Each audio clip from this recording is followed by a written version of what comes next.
polarization of light. Polarization of light.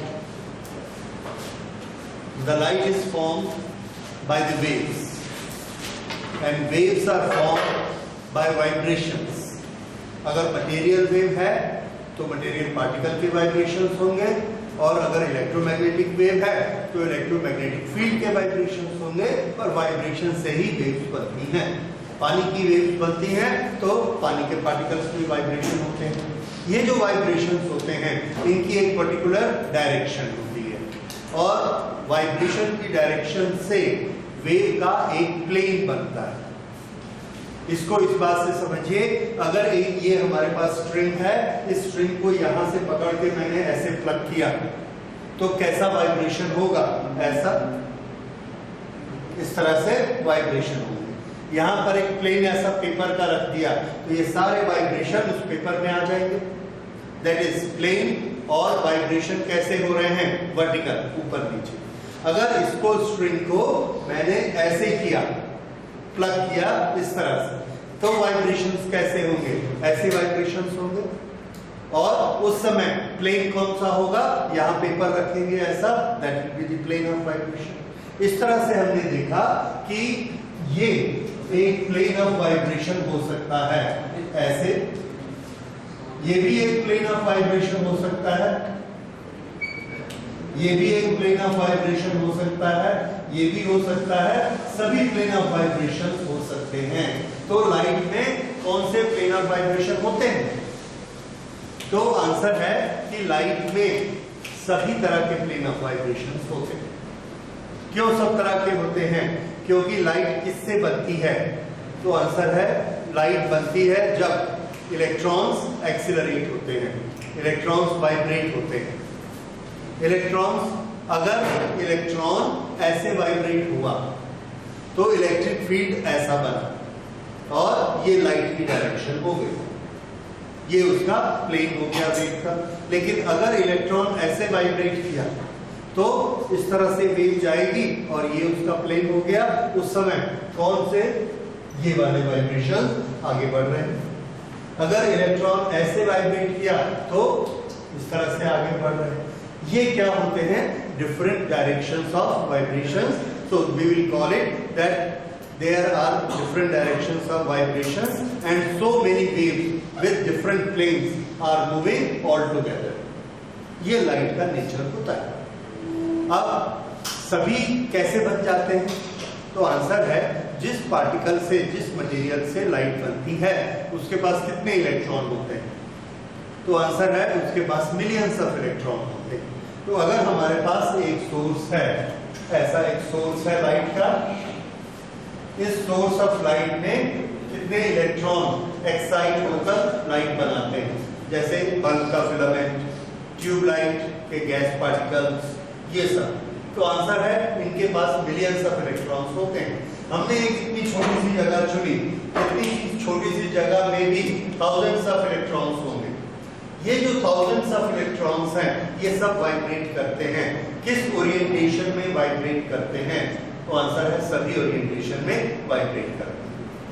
ये वाला भी सभी ओरिएंटेशन में करता है, ये भी सभी में करता है, ये भी सभी में करता है। हर पार्टिकल सभी ओरिएंटेशन में उसके इलेक्ट्रॉन्स वाइब्रेट करते हैं। इस तरह की लाइट बन के निकलती है। ओके, ये एक चीज हमको समझ में आ गई कि लाइट में कॉम्बिनेशन होता है बहुत सारी वेव्स का, और हर एक के प्लेन अलग अलग होते हैं। अगली चीज, हमने एक ऐसा मटेरियल लिया जिसमें एक विंडो है और वो विंडो बहुत छोटी है, उसकी विड्थ इतनी छोटी है जितनी की वेवलेंथ होती है लाइट की, उस ऑर्डर की। तो लाइट की वेवलेंथ का ऑर्डर क्या होता है? 10 to the power -6 और -7। ओके, तो ये उसका विंडो की चौड़ाई उतनी है और लंबाई ज्यादा है। इस तरह का पार्टिकल लिया, इस तरह के मॉलिक्यूल्स लिए कि उसके एक हमने, जैसे एक क्रिस्टल आता है टॉर्मलिन क्रिस्टल, टॉर्मलिन क्रिस्टल, ये एक नेचुरल मटेरियल है।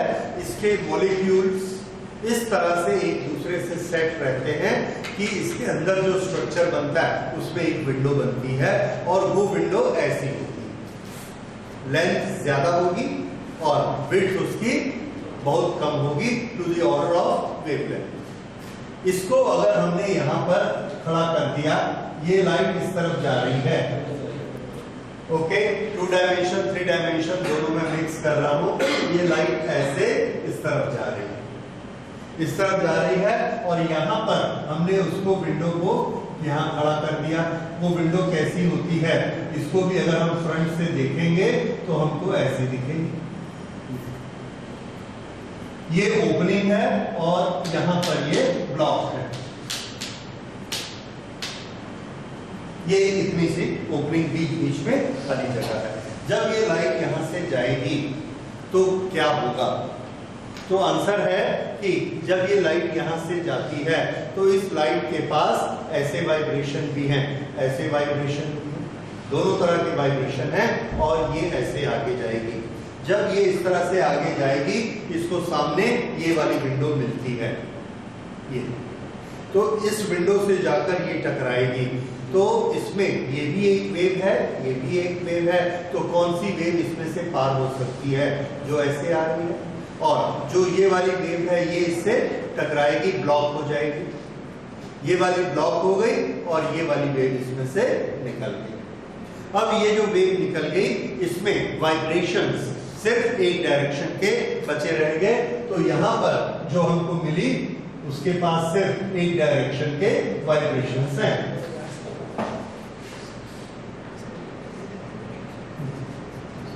और ये आगे बढ़ते जा रही है। अब इस लाइट में और इस लाइट में क्या डिफरेंस है, ये हमको देखना है।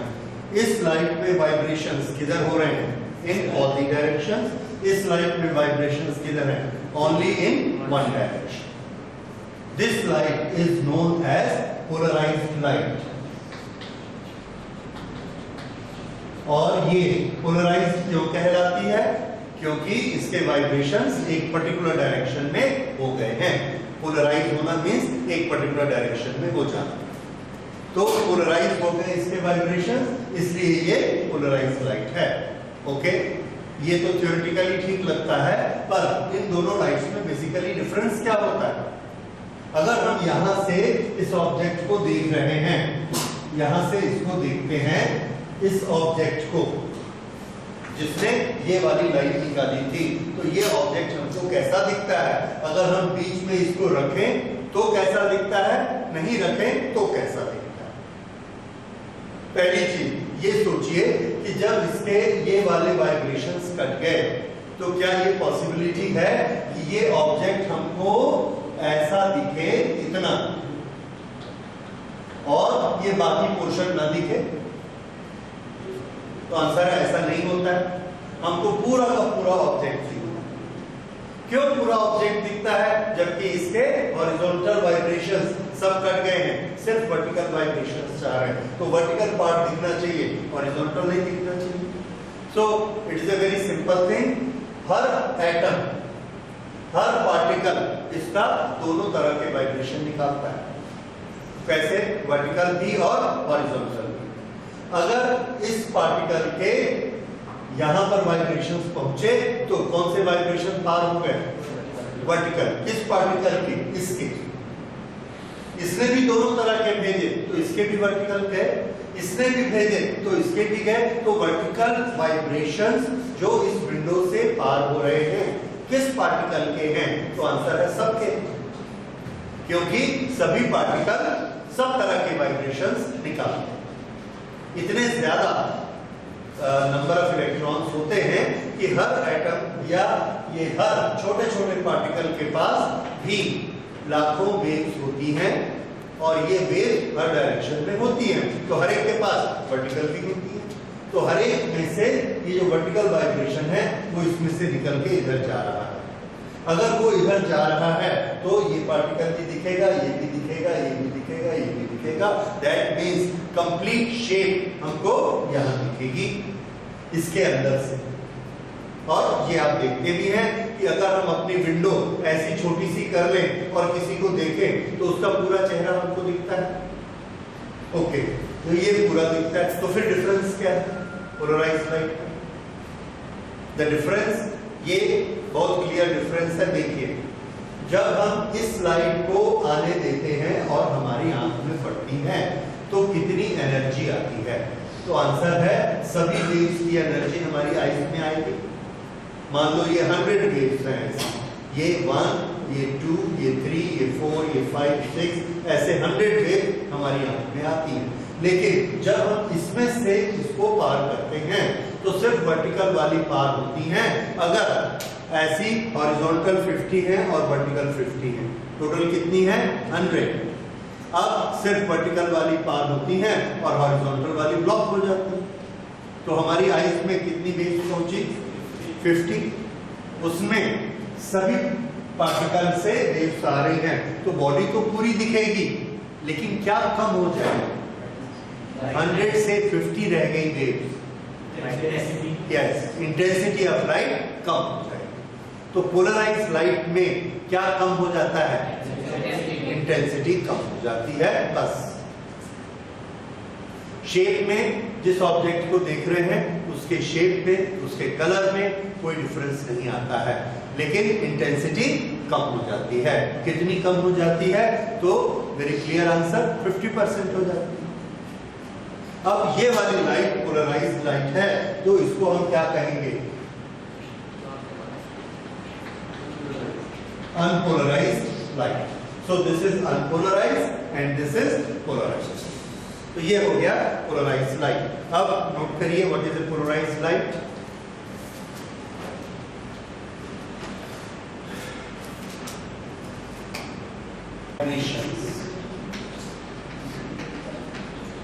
In all possible directions in the plane normal to its velocity। अगर लाइट को इधर जाना है तो ये इसका नॉर्मल प्लेन है, और इस नॉर्मल प्लेन में ऐसे ऐसे ऐसे सभी डायरेक्शन में वाइब्रेशन होते हैं। ये इस सेंटेंस का मतलब है, ठीक है। और ये प्लेन खुद कैसा होता है? ये वेलोसिटी है, वेलोसिटी के normal plane. Okay, when it is pass through a special material और through a special process, then vibrations in a particular directions are blocked and of another direction which is normal to this direction are allowed। अब light कैसी बची? The light having vibrations in one direction only is called polarized light, and this process जो हुआ उस process को क्या कहेंगे? Polarisation. ठीक है, this is polarization। Now, what is the effect of polarization? वो आपने किया, उसको नोट कर लीजिए। The polarized light has half the intensity of normal light. Unpolarized light. The polarized light has half the intensity of unpolarized light. Ordinary light rays oscillate in different planar orientations. Light rays vibrating in different orientations approach this polarizing glass filter. All light rays with an exactly vertical orientation pass through. Light rays with an exactly horizontal orientation are blocked. Most light rays have orientations that are partially horizontal and partially vertical. The amount of the ray that passes through the filter is proportionate to its verticality. The rays that pass through are polarized to be completely vertical.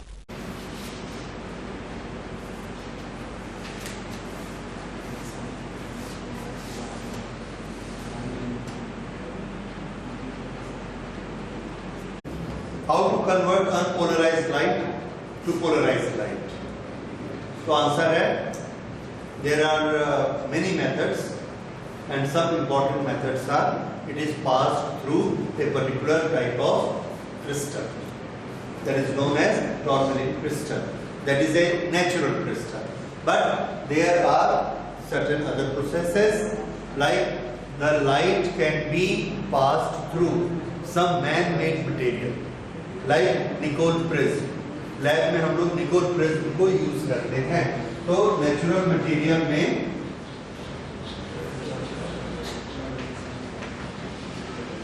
एक example अभी हमने लिखा था, tourmaline crystal.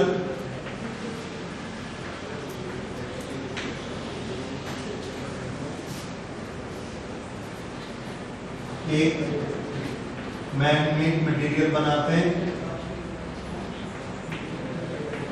Nicol prism,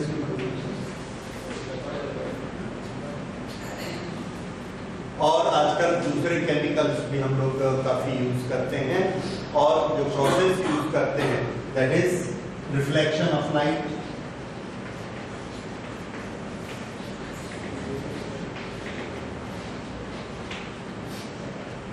reflection of light, and sometimes by other methods, we will come to that.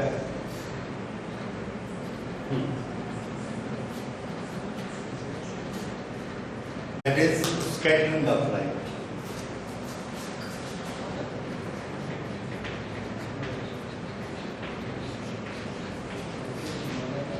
इसमें से एक method अभी आपने देखा, when the light is passed through tourmaline crystal, we get polarized light. Nicol prism अभी CBSE के syllabus में नहीं है, कॉम्पिटिटिव के लिए भले आप पढ़ सकते हैं, पर अभी आपकी NCERT से इसको निकाल दिया गया है, so that will save some time because we are studying phenomena, कि पोलराइजेशन फिनोमिना क्या होता है, निकोल प्रिज्म क्या होता है, किस तरह से बनता है, कैसे पोलराइजेशन करता है, उसको हमको अभी स्टडी नहीं करना है. What we have to study is polarisation क्या होता है. ओके, उसके बाद हम लोग लेते हैं रिफ्लेक्शन और स्कैटरिंग, इसको बाद में लेते हैं. पहले ये लेते हैं कि कोई लाइट पोलराइज्ड है या पोलराइज्ड नहीं है, ये हमको कैसे पता चलेगा. अब यहां से हम इस ऑब्जेक्ट को देखते हैं, रास्ते में ये रखा है, इसको क्या कहेंगे, polariser. What is a polarizer? Which polarizes unpolarized light to polarized light. ये रास्ते में एक पोलराइजर रखा है और यहाँ पर हमको दिखता है, ये ऑब्जेक्ट कंप्लीट दिखता है. अगर हम इसको यहाँ से हटा देंगे तब भी ये ऑब्जेक्ट हमको कंप्लीट दिखेगा. इंटेंसिटी में इतना कम डिफरेंस आएगा कि हमको पता नहीं लगेगा. या इंटेंसिटी की बात नहीं है, अभी आप जिस ऑब्जेक्ट को देख रहे हैं, आप इसको देख रहे हैं, इसमें से जो लाइट हमारी आंख में आ रही है ये पोलराइज्ड है या पोलराइज्ड नहीं है, अनपोलराइज्ड है. इसको हम कैसे पता लगा सकते हैं? This is detection of polarisation. तो इस तरह से ये आप देख रहे हैं ब्लैक और व्हाइट. व्हाइट से आपको लाइट आ रही है, but is it polarized or not polarized? You don't know. ये आप ग्रे देख रहे हैं, इस पर ये ग्रे से कैसी लाइट आ रही है, पोलराइज या non polarise, you don't know. तो इसको हम कैसे चेक करेंगे? तो इसका चेक करने का तरीका देखिए. जो लाइट हमारे पास आ रही है, जो लाइट हमारी आंख में आ रही है, उस लाइट के बीच में हम एक पोलराइजर रखेंगे. पोलराइजर जो मैन-मेड पोलराइजर होते हैं, उसके लिए हम दूसरा शब्द यूज करते हैं, पोलरॉइड. ठीक है.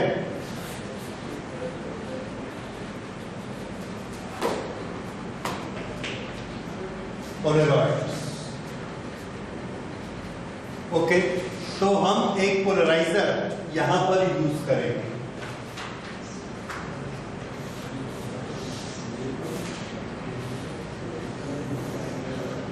इस पोलराइजर को रखने से क्या होगा?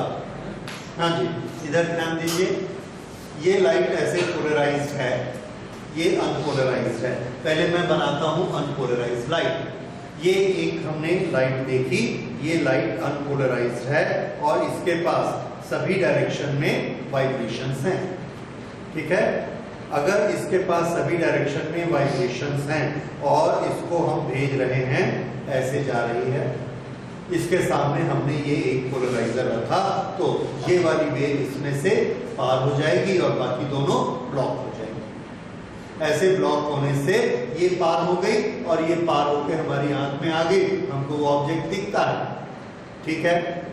अब हमने इसको, जो पोलराइजर है, इसको ऐसे घुमा दिया, ऐसे घुमा दिया और फिर इसके सामने किया. अब जब हम घुमा के इसके सामने लाते हैं तो इसने इसको ब्लॉक कर दिया, इसको भी ब्लॉक कर दिया, लेकिन ये जो तीसरा था ये इसकी लाइन में आ गया, इसको पार कर दिया, ये हमारी आईज में पहुंचा, हमको वो ऑब्जेक्ट दिखता है। फिर से ये वाली वेव ऐसे जा रही है और इसको हमने ऐसा घुमा दिया, पहले ऐसा था दिखता है, ऐसे में दिखता है, ऐसा कर दिया, अब ये ऐसा किया तो ये वेव इससे टकराई।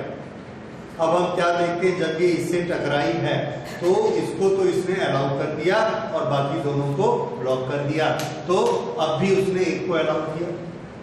जब ऐसा था तो ये वाली वेव को अलाउ किया था, ऐसे में इसको किया था और ऐसे में इसको अलाउ किया। तो कोई भी रोटेशन पर आप रखिए, ये एक वेव को तो अलाउ कर ही देगा और वो सामने का ऑब्जेक्ट हमको दिखता रहेगा। देन वी विल अंडरस्टैंड कि ये वाली लाइट के पास सभी डायरेक्शंस की वेव्स हैं और ऐसी लाइट क्या होगी, अनपोलराइज्ड। अब यदि पोलराइज्ड लाइट आ रही है उसके पास सिर्फ एक ही डायरेक्शन के वाइब्रेशंस हैं और इसके सामने हमने ये विंडो खड़ी की, ये ऐसी आई और इसमें से पार हो गई और हमको ये ऑब्जेक्ट दिखता है। अब हमने अपने पोलराइजर को ऐसे घुमा दिया, अब ये लाइट ऐसी आती है और अब ये ऑब्जेक्ट हमको नहीं दिखता, ये ऑब्जेक्ट अब हमको नहीं दिखता है। फिर हमने इसको घुमाया, ये ऑब्जेक्ट हमको क्लियर दिखता है। अभी देखते हैं बिल्कुल नहीं दिखता है। और अनपोलराइज्ड लाइट में क्या हो रहा था, अभी भी दिखता है और अभी भी दिखता है, दोनों केसेस में दिखता है। तो जब हम पोलराइजर को घुमाएंगे, टर्न करेंगे, अगर ऑब्जेक्ट कंटिन्यूअसली दिखता है then the light is unpolarized, but if by rotating it to the right angle 90 degree, once the object is clear, after rotating it is not clear, it's not visible. Not visible means it will be black।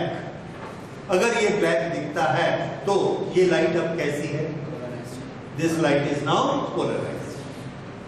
Means हमने detect क्या कर लिया कि इसमें हमको object तो पूरा दिख रहा है पर ये लाइट है कैसी, पोलराइज्ड है, क्योंकि इस विंडो से तो पार हो जाती है, इस विंडो से पार नहीं होती।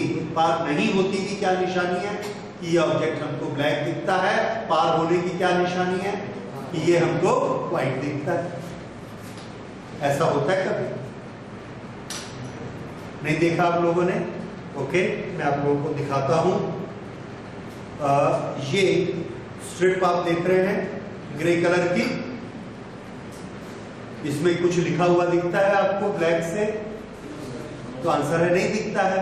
ओके, अब मैं आपको ये चश्मा देता हूं, अब आप इस चश्मे में देखिए कि आपको कुछ दिखता है कि नहीं। किलोमीटर दूर दिल्ली जयपुर हाईवे से लगे गांव शिकोरपुर में पड़ता है।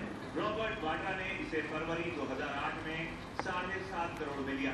इसके फौरन बाद इस पर दिखने लगी हरियाणा सरकार की मेहरबानी। 13 फरवरी को सिर्फ एक दिन में जमीन का दाखिल खारिज हो गया, जबकि इसमें 3-4 महीने लग जाते हैं। बस एक महीने बाद 28 मार्च को वाड्रा की अर्जी पर लैंड यूज बदलकर उन्हें आवासीय परियोजना का लाइसेंस दे दिया गया। 3 जून 2008 को वाड्रा ने इसे 58 करोड़ में डीएलएफ को बेच दिया। अक्टूबर 2009 में 50 करोड़ का भुगतान भी हो गया। मामला यही खत्म नहीं होता, अगले 2 साल तक। अच्छा, तो आपने अभी ये देखा कि इसमें जब आप चश्मे को घुमा रहे हैं तो पीछे से जो लिखा हुआ है उसको ब्लॉक करना कम होते जा रहा है, ज्यादा होते जा रहा है, इंटेंसिटी चेंज होती है। ये इंटेंसिटी कितनी चेंज होती है, इसके लिए एक लॉ बना हुआ है and that is Malus law.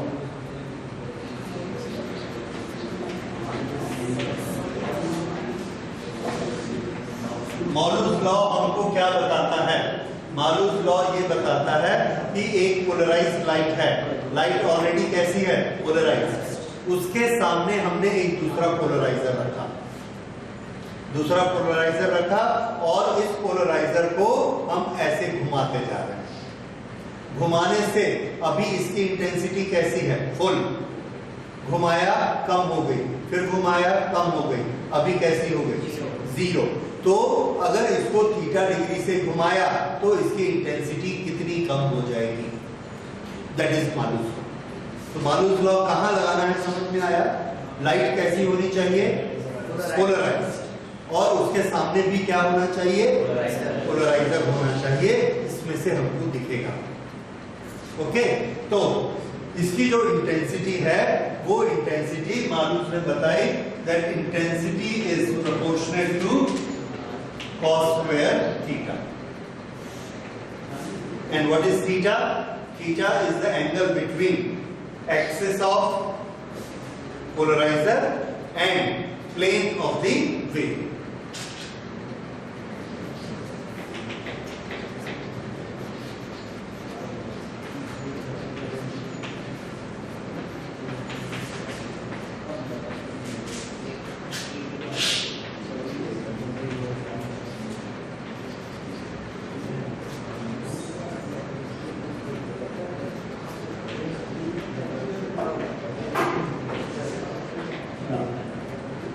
This is Malus law. इसका एक छोटा सा प्रूफ है। Okay, intensity of light is proportional to square of the amplitude. ये हमको मालूम है, intensity is proportional to amplitude. एक लाइट वेव जा रही है, उसका इतना एम्पलीट्यूड है, ये एम्पलीट्यूड है इसका, मान लीजिए ए नॉट, ये एम्पलीट्यूड है ए नॉट, तो इसकी इंटेंसिटी कितनी होगी? आंसर है इसकी इंटेंसिटी होगी I naught proportional to A naught square. Okay, अब इसके सामने हमने एक पोलराइजर लगाया इतना ही बड़ा ए नॉट जितना, और उस पोलराइजर को थीटा एंगल से घुमा दिया। ये पोलराइजर अब यहां से हमने ऐसे घुमाया, कितने एंगल से घुमा दिया? थीटा। ये क्या चीज है? पोलराइजर। अब ये जो लाइट ऐसे जा रही थी, ये लाइट कहां से कहां तक अलाउ होगी? ये वाला पोर्शन, ये वाला पोर्शन, ये और ये तो पार निकल गए पोलराइजर में से, ये वाला पोर्शन अटक गया, ये ब्लॉक हो गया, क्योंकि ऊपर जगह नहीं है। पोलराइजर कितना अलाउ कर रहा था? ए नॉट। अब हमने इसको इससे घुमा दिया ये, तो अब ये कितने पोर्शन को अलाउ करता है? ये वाला पोर्शन कितना है? देखिए, ये साइज हमने कितना लिया था? ए नॉट। तो ये रहा ए नॉट, ये है थीटा, तो ये वाला जो पोर्शन अलाउ हुआ, ये कितना हुआ? ए नॉट cos थीटा, क्योंकि this upon this is cos theta, base upon hypotenuse. So इसलिए ये पोर्शन कितना हुआ? A naught cos theta. अब हमारी आंख में जो लाइट आती है, ये लाइट इतने एम्पलीट्यूड वाली ना होकर सिर्फ इतने एम्पलीट्यूड की आती है। समझ आ रहा है? इतने एम्पलीट्यूड की आई तो इसकी इंटेंसिटी कितनी होगी? This intensity is now proportional to किसका square? A naught cos theta का स्क्वायर। ठीक है, because intensity is square of amplitude. तो अभी हमारी आंख में इतना एम्पलीट्यूड आ रहा है और इतना एम्पलीट्यूड नहीं आ रहा है, और इसका मेजरमेंट हमने कितना किया? A naught cos theta. तो इंटेंसिटी कितनी हो गई इसकी? A naught square cos square theta. अब इन दोनों को कंपेयर कर दो, डिवाइड कर देते, इससे इसको डिवाइड करिए, तो कितना आ जाएगा? I upon I naught is equal to I upon I naught is equal to how much? cos square theta.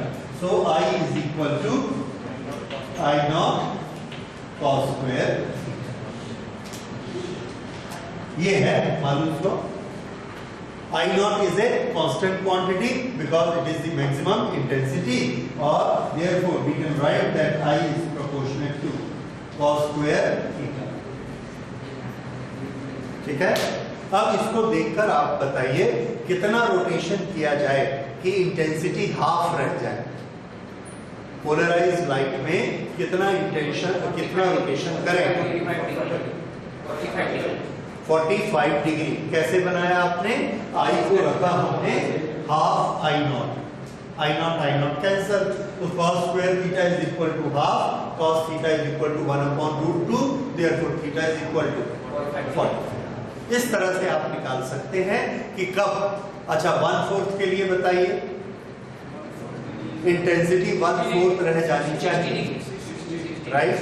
तो अब हम क्या रखेंगे, I को 1/4 I0, फिर I0 cancel, cos square theta is 1/4, cos theta is 1/2, therefore theta is equal to 60 degree. ये समझ आया? इस तरह से जैसे जैसे रोटेट होता जाएगा वैसे वैसे cos square theta करना है।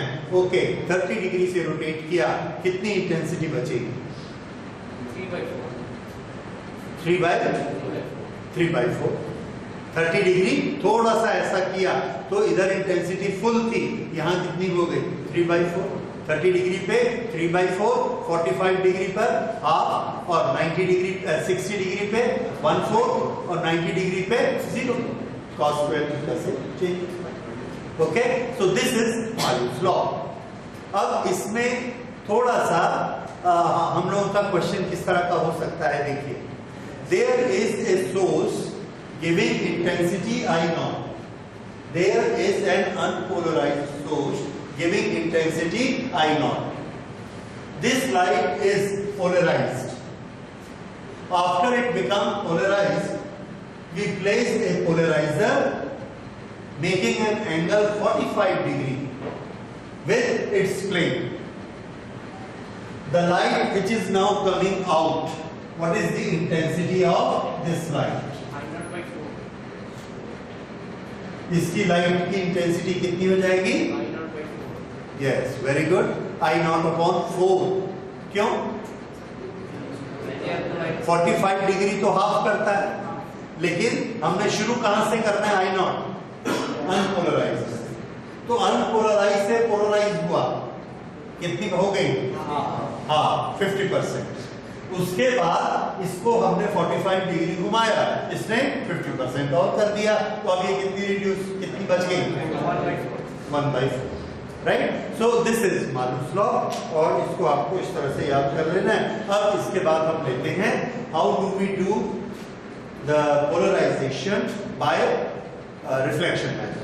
एक छोटी सी चीज और है, ये लाइट पोलराइज है या नहीं है, इसको चेक करने के लिए हम किसको यूज करते हैं?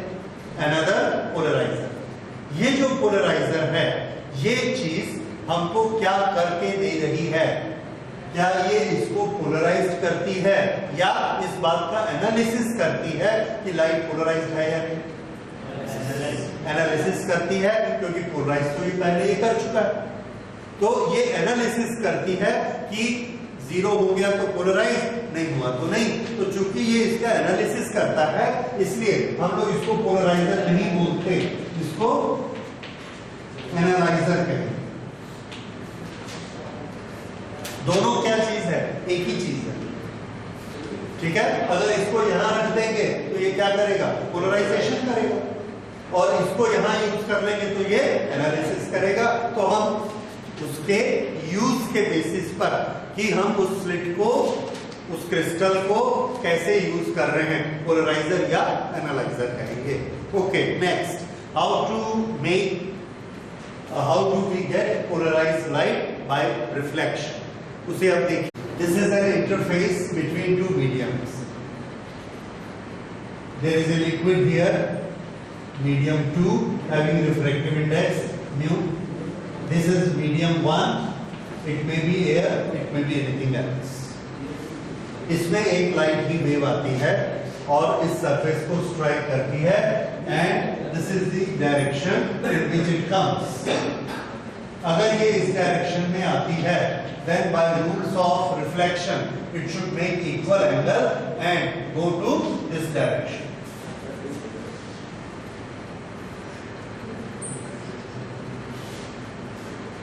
ये हमने उसकी डायरेक्शन बताई, और वेव फ्रंट्स कैसे आ रहे होंगे? ऐसे आ रहे होंगे। These are the wave fronts or the vibrations which are coming. अच्छा, एक चीज और आपको छोटी सी बतानी है, how do we indicate in the diagrams polarized light.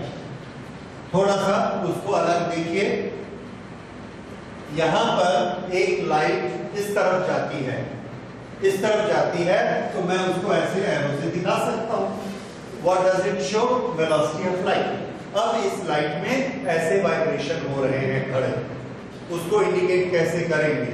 ऐसे। These are the vibrations। और दूसरे वाइब्रेशन इसके ऐसे हो रहे हैं और लाइट किधर जा रही है? ऐसे। ये दोनों तरफ के वाइब्रेशन है और ये लाइट ऐसे जा रही है। तो इस डायरेक्शन को मुझे दिखाना जरूरी है, इसलिए मैंने ये एरो बनाया। ये वाले वाइब्रेशन इसको बनाए। इस वाइब्रेशन को कैसे बनाएंगे? बोर्ड की सिर्फ 2 ही डायमेंशन होती है, तीसरी डायमेंशन नहीं होती। तो हमने ये वाले वाइब्रेशन दिखाने के लिए इंडिकेशन बनाया, ये एक डॉट। तो ये ऐसा दिख रहा है और ये ऐसा। What does it show? There is a vibration in this direction। इस वाइब्रेशन को क्या कहेंगे? Perpendicular to the plane. और इस वाइब्रेशन को क्या कहेंगे? Parallel to the plane. ठीक है, नाम याद रहेगा, perpendicular to the plane, parallel to the plane. Okay, तो ये क्या चीज है? इसकी डायरेक्शन। जिस लाइट में ऐसा इंडिकेटर है, ये आपको क्या बताता है? ये बताता है अनपोलराइज्ड लाइट। क्यों? इसके पास ये वाले वाइब्रेशंस भी हैं और ये वाले भी। ये लाइट क्या बताती है? पोलराइज्ड। जिसके पास वर्टिकल वाइब्रेशंस है, ये क्या बताता है? जिसके पास हॉरिजॉन्टल। या ये कहिए इसके पास परपेंडिकुलर वाइब्रेशंस हैं और इसके पास पैरेलल वाइब्रेशंस हैं। ये इंडिकेटर समझ में आ गए? ओके, तो फिर से हम वापस इस पर आते हैं। यहां से अनपोलराइज्ड लाइट आ रही है, ये अब क्या बन गई? Unpolarised light. ये अनपोलराइज्ड इसको स्ट्राइक करती है। स्ट्राइक करके इसके 2 एक्शन, 3 एक्शन लाइट के होते हैं, आपको मालूम है? Reflection, absorption and transmission. 3 होते हैं। तो एब्जॉर्प्शन से हमको मतलब नहीं है, that is a loss of energy. तो इसमें रिफ्लेक्शन होगा और ट्रांसमिशन होगा। जब रिफ्लेक्शन होता है ये इधर चला जाएगा और ट्रांसमिशन में जब ये अंदर जाएगा, then there will be a this will bend in this direction. इसको क्या कहते हैं? रिफ्रैक्शन। ये ट्रांसमिशन है। तो कुछ लाइट इधर चली जाएगी और कुछ लाइट इधर चली जाएगी। ये जो लाइट इस तरह से रिफ्लेक्ट और रिफ्रैक्ट होती है, इसको हमने स्टडी किया, एनालिसिस किया, एनालाइजर रख के। इसको जब एनालाइजर रख के हमने स्टडी किया तो क्या देखा कि ये वाली जो लाइट है, इसके पास ये वाले वाइब्रेशंस हैं। एक आप ऐसा भी आ गया है। मोस्टली ये कैसी हो गई है? पोलराइज्ड। ये वाली जो लाइट अंदर गई है, this one, this is not polarised.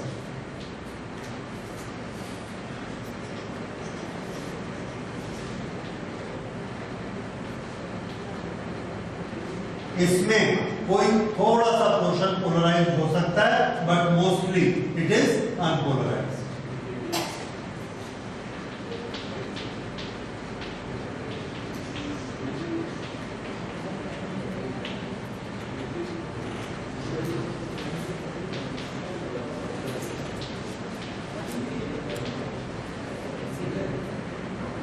तो reflected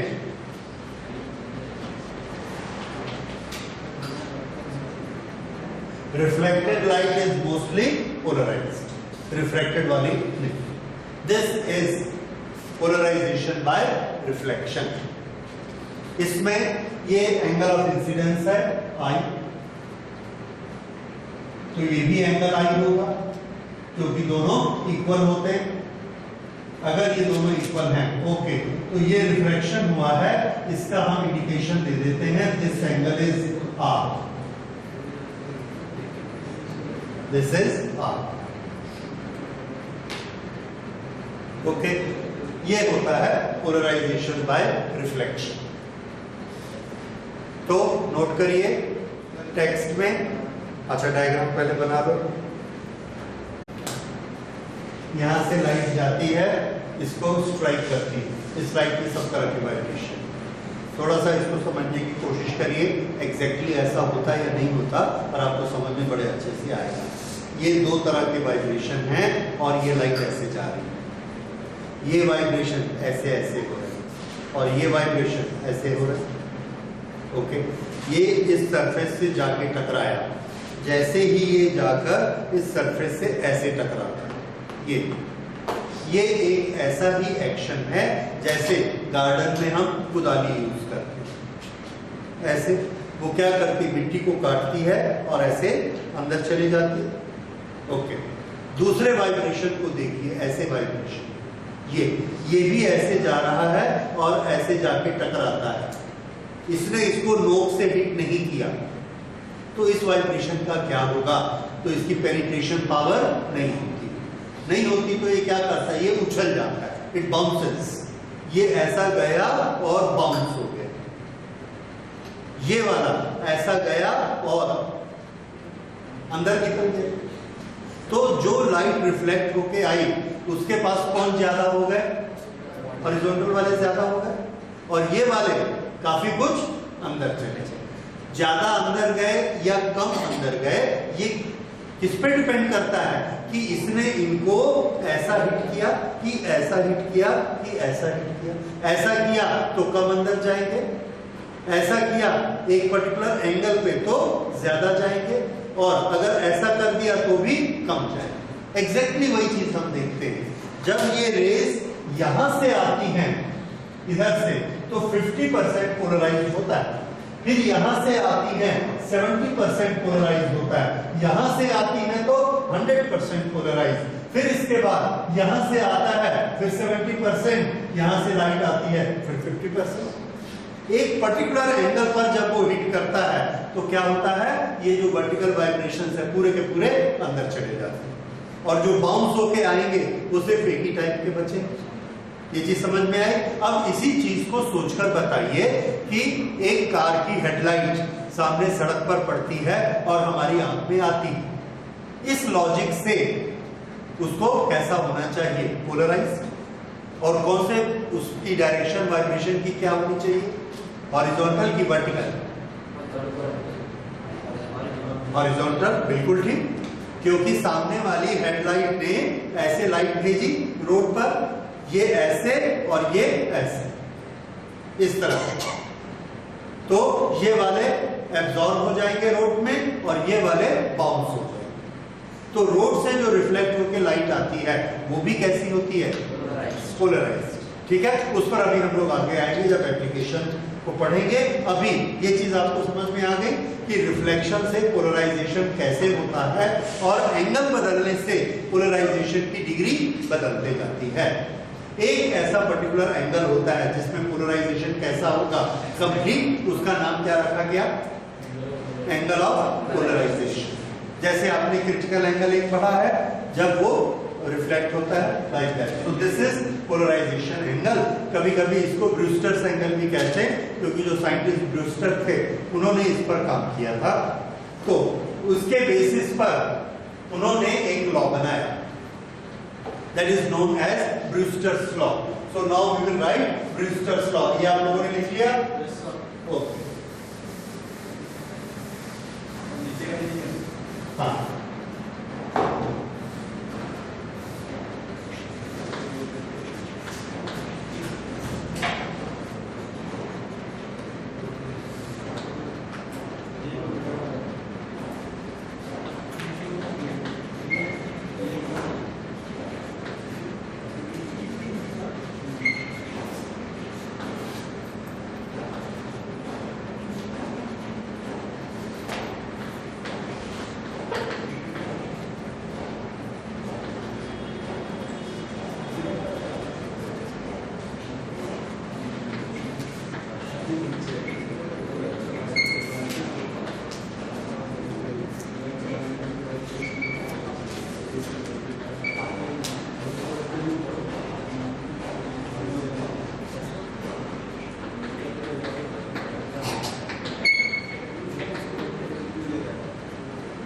this is Brewster's law.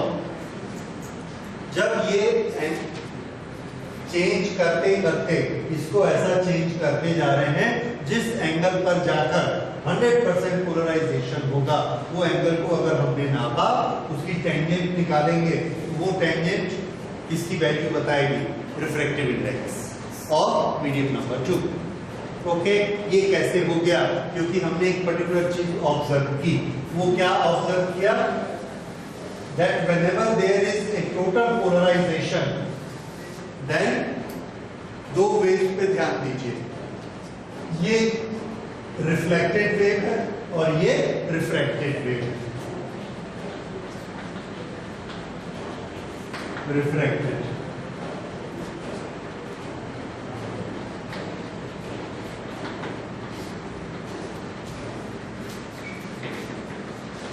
it is observed that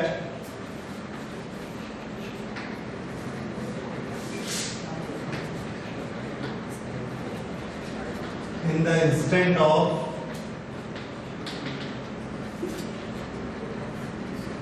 total polarization,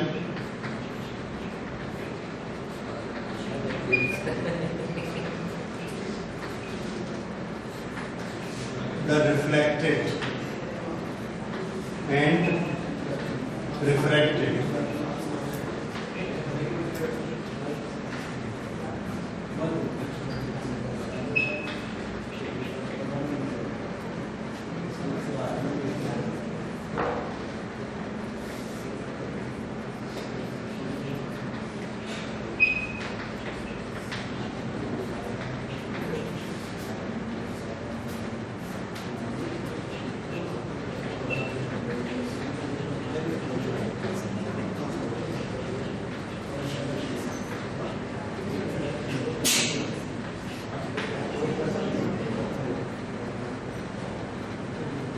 देखिए, इसका क्या मतलब है कि जब ये कंप्लीटली पोलराइज्ड होगा उस समय ये वाला एंगल किस किस के बीच में है?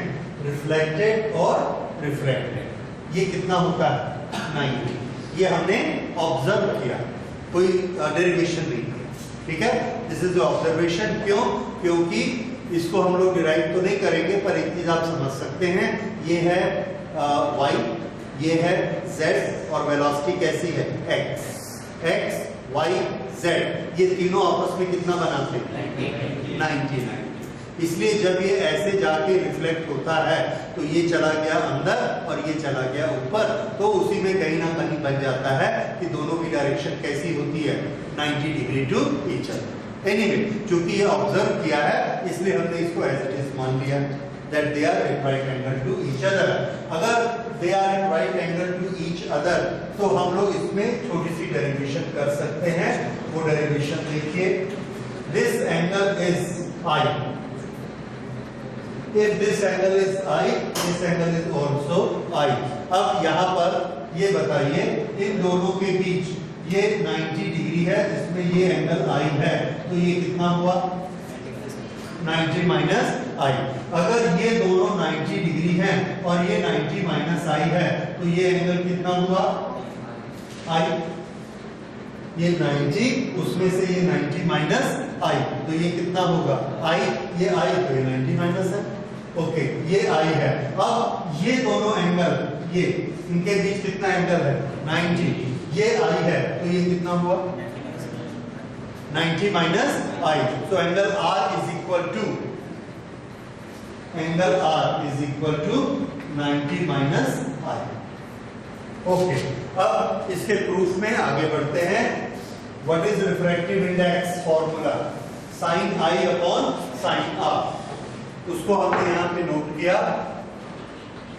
We know mu is equal to sine I upon sin R. This is equal to sin I upon sin 90 minus I. This is equal to sin I upon cos I.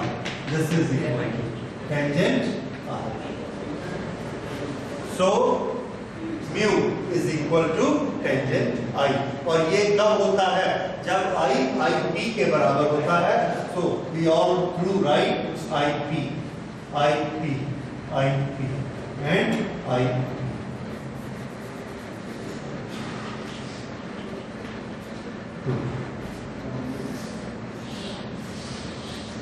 तो ये हमारा proof बन गया, ठीक है। This is mu 2 1। This is Brewster's law. तो इसमें आपके टॉपिक में दो लॉ है, मालूस लॉ और ब्रूस्टर्स लॉ। मोस्टली आपके एग्जाम्स में ब्रूस्टर्स लॉ पूछा जाता है। What is angle of polarization, what is Brewster's law, give proof of it, Brewster's law. दूसरा क्या पूछा जाता है, what should be the value of I P if refractive index of water is 4/3, हम सबको मालूम है। Then what will be angle of polarization for water, air to water. तो हम क्या लिखेंगे, mu is equal to I P, और mu को क्या लिखना है 4/3। 1.33 is equal to tangent I P. उससे क्या निकल आएगा, आई पी की वैल्यू आ जाएगी। चार्ट से देखेंगे कि किसकी टेंजेंट 4/3 है। जिस एंगल की टेंजेंट 4/3 है वो एंगल क्या होगा, आई पी। तो उतनी डायरेक्शन से लाइट पानी पर डालेंगे तो जो लाइट रिफ्लेक्ट होके आएगी वो लाइट कैसी होगी, टोटली पोलराइज्ड लाइट। इस तरह से हम घर पे पोलराइज्ड लाइट बना सकते। समझ में आया? इसी तरह से आप और भी तरीके ले सकते हैं। So this is polarization laws, Malus law and Brewster's law. इसके बाद पोलराइजेशन बाय एक और चीज हमने उसमें लिखी थी, जिससे होता है scattering of light. Scattering, if there are very small particles in the atmosphere, कितने small, to the order of wavelength 10⁻⁻⁶ micrometer के आसपास, ये जो छोटे से पार्टिकल होते हैं, when the light strikes it, then it is reflected। लेकिन जरा सामने की सरफेस पे ध्यान दीजिए, ये सरफेस कैसी है, कर्व। रिफ्लेक्शन के लॉ लगाएंगे तो क्या होगा, रिफ्लेक्शन के लॉ लगाएंगे तो जो रे यहां टकरा रही है वो ऐसे जाएगी, ये एंगल बराबर बना। जो रे यहां टकरा रही है वो थोड़ी सी ऐसे जाएगी, जो रे यहां टकरा रही है वो ऐसे चली जाएगी, इस तरह से। और ऐसे करते करते कोई रे ऐसे आती है, फिर ये वाली रे ऐसे जाती है, ये वाली रे ऐसे जाती है, और ये वाली रे ऐसे चली जाती है। सब डायरेक्शन में रेस चली जाती है। ये फिनोमेना क्या कहलाता है, scattering. When the light scatters in reflected in all the directions. इसमें एक जगह ऐसी होगी, ये जहां की टेंजेंट इसके साथ 45 डिग्री बनाएगी। अगर उसने 45 बनाया तो रिफ्लेक्शन भी कितना बनेगा, 45, दोनों मिला के कितना हो गया 90। तो ये यहां से ऐसा टर्न कर जाएगा 90, इधर भी होगा और ऐसा ऊपर भी होगा। तो इनमें से जितनी लाइट स्कैटर हो रही है उस लाइट में से वो वाली लाइट जो 90 डिग्री पर रिफ्लेक्ट होती है वो लाइट पोलराइज्ड हो जाती है। ये रीजन आपको देखना, रिफ्लेक्शन होने में अगर 90 डिग्री जहां बनेगा वो लाइट कैसी होगी, पोलराइज्ड लाइट। तो हम इसको जब स्कैटरिंग होती है, we put our eyes here, इधर से हमने बल्ब जलाया, इधर से लाइट आ रही है हमको मालूम है, और इसको हम यहां से देखते हैं। तो यहां पर अगर हम देखते हैं तो ये लाइट कैसी होगी, पोलराइज्ड। जैसे इस कमरे में अगर डस्ट भरा है और ये एक बल्ब चल रहा है, तो हम यहां से उस डस्ट को देख रहे हैं, तो इसकी लाइट ऐसे आती है और डस्ट हमको यहां से दिखती है, तो मोस्ट प्रोबेबली ये लाइट कैसी होगी, पोलराइज्ड लाइट होगी। So this is polarization by scattering 90 degree. Okay, so you understand now what is this. अब नेक्स्ट पोलराइजेशन के एप्लीकेशन क्या होते हैं? पोलराइजेशन का एक बड़ा इंपॉर्टेंट एप्लीकेशन है टू कट द ग्लेयर।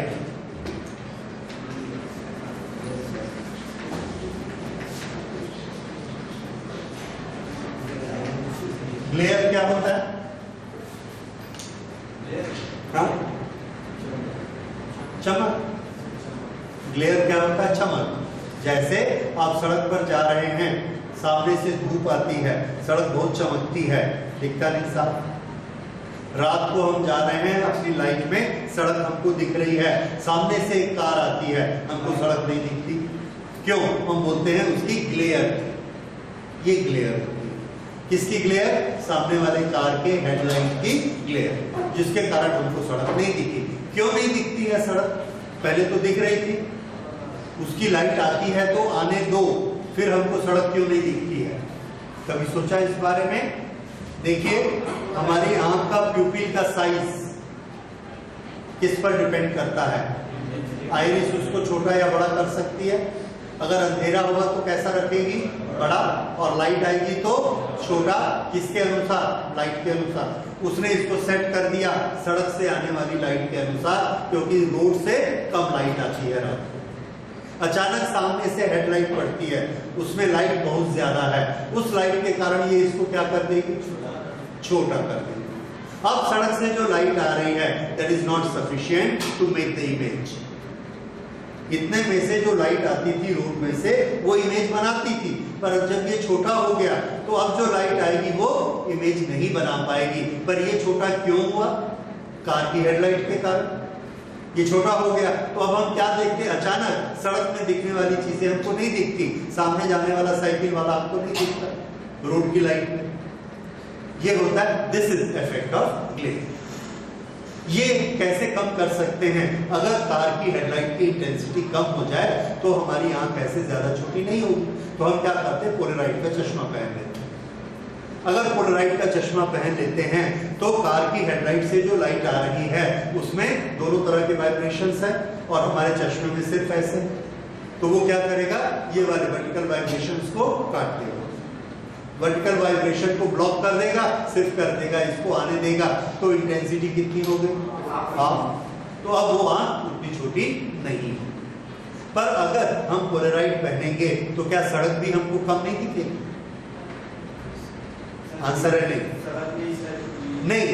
इसलिए नहीं क्योंकि सड़क से जो पहले लाइट आ रही थी वो रिफ्लेक्ट होके आ रही थी, वो ऑलरेडी पोलराइज्ड थी।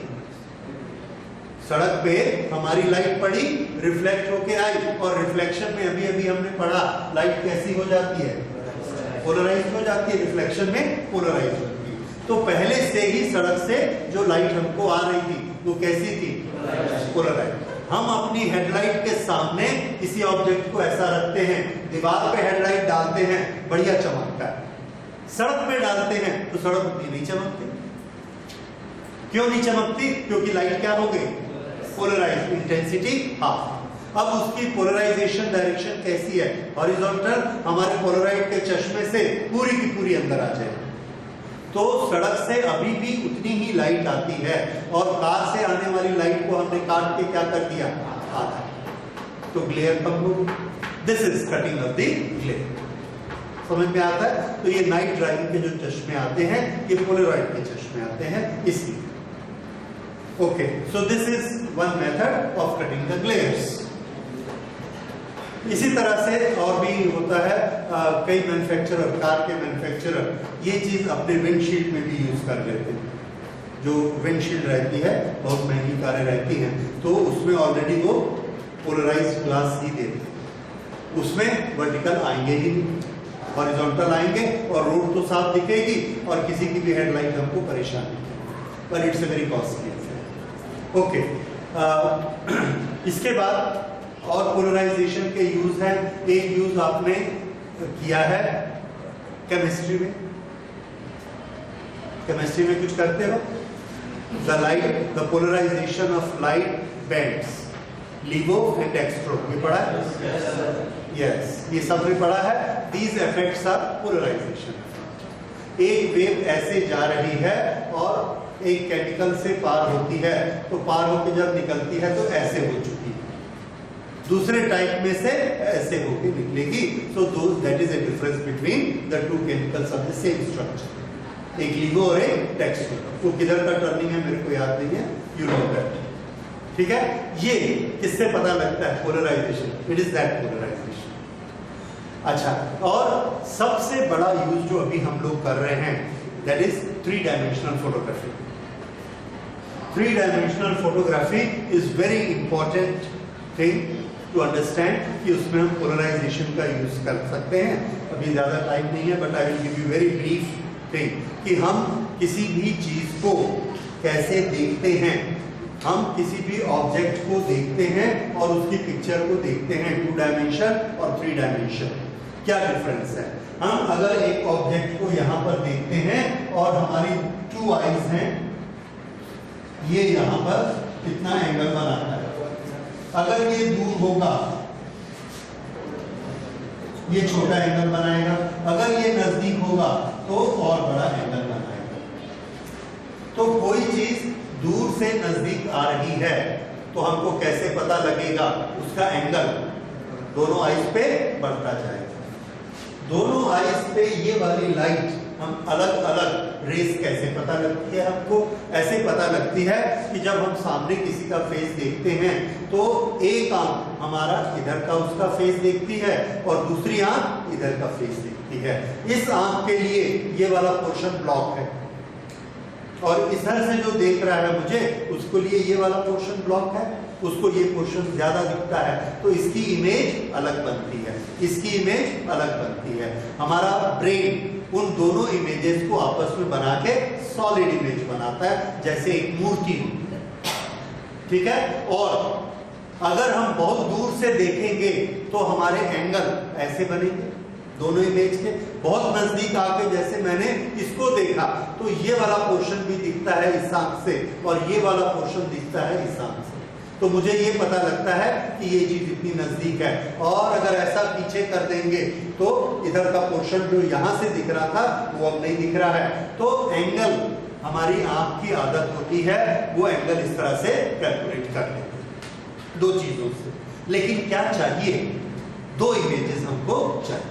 उन दोनों इमेजेस से 2 चीजों का फैसला होता है, एक उसकी सॉलिड शेप कैसी बनेगी, दूसरा उनके बीच का एंगल कितना बनेगा। इस दोनों के लिए क्या जरूरी है? 2 इमेजेस। दोनों इमेजेस कैसी कैसी होनी चाहिए? अलग अलग डायरेक्शन से 2 इमेज अलग अलग होनी चाहिए। वो हमारी दोनों आंख में जाएगी तो ब्रेन उसको प्रोसेस करेगा और सॉलिड इमेज बनाएगा और डिस्टेंस को कैलकुलेट करके तय करेगा। अब ये वाली 2 इमेजेस हम एक पर्दे पर कैसे दिखा सकते हैं? अगर दिखा सके और एक ही इमेज एक आंख को दिखनी चाहिए, दूसरी को नहीं दिखनी चाहिए, और दूसरी इमेज इसको दिखनी चाहिए, इसको नहीं दिखनी चाहिए, और सिनेमा की स्क्रीन एक ही, तो कैसे हो? तो उसके लिए मेथड है कि हम 2 कैमरे लगाते हैं, जैसे 2 आंख वैसे 2 कैमरे फोटो खींचते समय। एक कैमरे में जो लाइट यूज होगी वो हॉरिजॉन्टल पोलराइजेशन वाली और एक में वर्टिकल पोलराइजेशन वाली, और दोनों से हम फोटो लगातार लेते जाते हैं। दोनों की इमेज थोड़ी थोड़ी अलग आएगी, एक राइट साइड दिखाएगा तो एक लेफ्ट साइड दिखाएगा। ओके, दोनों को हमने ले लिया और उन दोनों को प्रोजेक्ट कर दिया एक ही स्क्रीन में। अब उस स्क्रीन में हमको 2 इमेज दिखती है। हमने देखा आंख से 2 इमेज दिखती है, एक थोड़ा सा लेफ्ट एक थोड़ा सा राइट, धुंधला हो गया, 2 इमेज दिख रही है। अब क्या किया? हमने चश्मा पहन लिया, एक में हॉरिजॉन्टल है और एक में वर्टिकल स्लॉट्स है। अब हॉरिजॉन्टल वाला वर्टिकल को अलाउ नहीं करता, तो वो सिर्फ कौन सी पिक्चर देखेगा? हॉरिजॉन्टल वाली, जो हॉरिजॉन्टल वाले कैमरे ने खींची, और ये किसको देखेगा? वर्टिकल वाली, जो वर्टिकल वाले कैमरे ने खींची। तो वही सिचुएशन क्रिएट हो गई जो हमारी रियल लाइफ में होती है। ये अपनी इमेज को अलग देख रही है एक एंगल से, ये अपनी इमेज को देख रही है एक एंगल से। जैसे आप अगर हमको देखोगे तो दोनों कान दिखते हैं, एक आंख से देखोगे तो हो सकता है एक दिखेगा एक नहीं दिखेगा। तो दोनों कान क्यों दिखते हैं नजदीक आने से? क्योंकि हमारी आंखों में चौड़ाई है, दोनों तरफ से विजन लेते हैं, तो वैसे ही दोनों आंख से अलग अलग पिक्चर दिखती हैं। ये पॉसिबल क्यों हुआ? क्योंकि इधर की लाइट को हमने ब्लॉक कर दिया, किस फिनोमिना के कारण? पोलराइजेशन।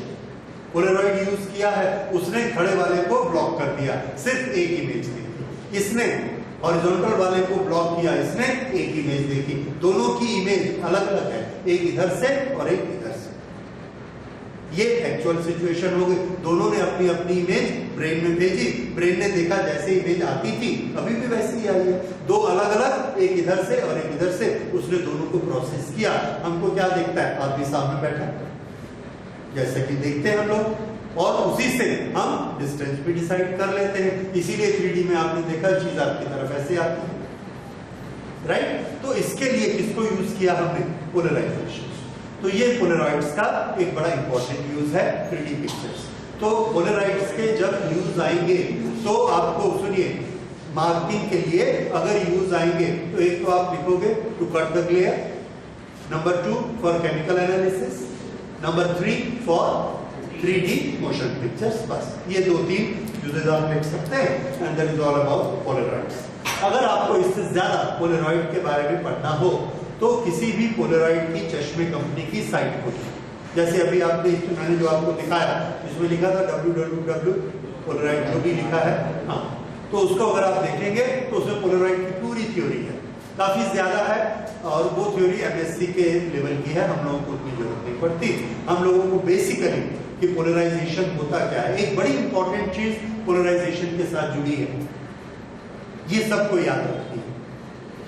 शुरू में जब लाइट का आविष्कार या लाइट के बारे में ज्यादा स्टडी चली, हाइजन ने बताया कि लाइट वेव के फॉर्म में होती है, रे के फॉर्म में नहीं होती है। बाद में लोग माने वेव के फॉर्म में होती है, तो क्वेश्चन उठा कि कौन सी वेव, लॉन्गिट्यूडनल वेव की ट्रांसवर्सल वेव? तो सबने कहा साउंड कैसा होता है? लॉन्गिट्यूडनल। तो लाइट भी कैसी होती है? लॉन्गिट्यूडनल। और सारी कैलकुलेशन, डायग्राम, प्रॉपर्टीज, हर चीज किसके हिसाब से बनाई जाने लगी? लॉन्गिट्यूडनल। और मोस्टली प्रॉपर्टीज दोनों की बराबर होती हैं, इसीलिए हम डिफरेंशिएट नहीं कर सकते लैब में कि ये लॉन्गिट्यूडनल है कि ट्रांसवर्सल है, बिकॉज वो मटेरियल तो है नहीं। पानी होने से पता लग जाता है ट्रांसवर्सल है, स्प्रिंग होने से पता लग जाता है कि लॉन्गिट्यूडनल है, पर ये दिखती नहीं है लाइट में, तो कैसे पता लगेगा? तो हम लोगों ने क्या किया, साउंड से कंपेयर करके ये मान लिया कि ये कैसी है, लॉन्गिट्यूडनल। कई सालों तक स्टडी होती रही, यही पढ़ाया जाता रहा यूनिवर्सिटी में कि लॉन्गिट्यूडनल है, जब तक ये फिनोमिना नजर में नहीं आया पोलराइजेशन। अब लॉन्गिट्यूडनल वेव होती है, उसके वाइब्रेशन कैसे होंगे? ऐसे, ये वाइब्रेशन होंगे ऐसे आगे पीछे, ये ओपनिंग है, ये वाइब्रेशन इसमें से गया, हमको ऑब्जेक्ट दिखा। अगर हमने इसको ऐसा कर दिया तो भी इसमें से ये वाइब्रेशन चला जाएगा, ऐसा किया तो भी चला जाएगा। क्यों? क्योंकि लॉन्गिट्यूडनल वाइब्रेशन, V की डायरेक्शन में ही वाइब्रेशन है, इनको डायरेक्शन से कोई फर्क नहीं पड़ता। लेकिन अगर ये वाइब्रेशंस ऐसे हैं तो सिर्फ ऐसी वाली स्लिट से जाएंगे, ऐसी वाली स्लिट से ये वाइब्रेशन नहीं जाएंगे। तो इसमें 100% लाइट और इसमें 0% लाइट। अगर लॉन्गिट्यूडनल वाइब्रेशंस हैं तो ये पार हो गए इसमें से, और ऐसा है तो भी पार हो गए। तो ऑब्जेक्ट हमको ऐसे में भी दिखता है और ऐसे में भी दिखेगा, और ट्रांसवर्सल होने से ऐसे में दिखेगा और ऐसे में नहीं दिखेगा। तो लैब में कौन सी चीज पता लगी कि ऐसे में नहीं दिखता है और ऐसे में दिखता है? तो वाइब्रेशन कैसे है? Transverse. So polarization is the only phenomenon which proves that light has transversal nature. Note कर लीजिए,